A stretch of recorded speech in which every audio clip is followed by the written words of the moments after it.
ಮಾಲಾಸನ ಇದೆಯಲ್ಲ ತುಂಬ ಪವರ್ಫುಲ್ ಆಸನ. ಇದ್ರ ಕರೆಕ್ಟಾಗಿ 5 ನಿಮಿಷ ಕೂತ್ಕೊಂಡ್ಬಿಟ್ರೆ ನೀವು ಇದು ಏನು ಸೈಡ್ ಕಿಬ್ಬೊಟ್ಟಿದೆ ಎಲ್ಲ ಕರ್ಗೋಗುತ್ತಿದ್ದು.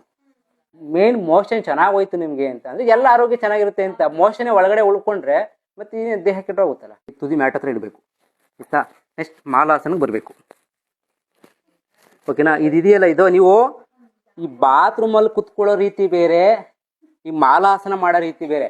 ನಾನು ಬಿಡಿ ಸರ್ ಬಾತ್ರೂಮಲ್ಲಿ ಕುತ್ಕೊತೀನಲ್ಲ ಅದೇ ಆಯ್ತದೆ, ಅದೇ ಬೇರೆ ಇದೇ ಬೇರೆ.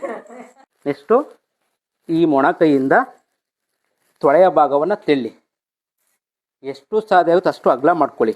ಈ ಒಂದು 2 ಅಡಿ ಅಗಲ ಮಾಡ್ಕೊಳ್ಳಿ. ಮಾಡಿಕೊಂಡು ನಮಸ್ಕಾರ ಮುದ್ರೆಯನ್ನು ಮಾಡಿ 3 ನಿಮಿಷ ಮಾಡಿ. ನೀವು ಕ್ಯಾಲೋರಿ ತಗೊಳ್ಳೋದಕ್ಕಿಂತ ಪೋಷಕಾಂಶಗಳನ್ನ ಗಮನಿಸ್ಬೇಕಷ್ಟೇ. ಅದರಲ್ಲಿ ನೀವು ಎಷ್ಟು ಕ್ಯಾಲೋರಿ, ಈಗ ನಾವು 1 ವರ್ಷ ಕ್ಯಾಲೋರಿ ತೊಗೊಂಬಿಟ್ಟು ಖರ್ಚೇ ಮಾಡಲ್ಲ ಅಂದರೆ ಅದು ಶೇಖರಣೆ ಆಗ್ತಾ ಹೋಗ್ತದೆ.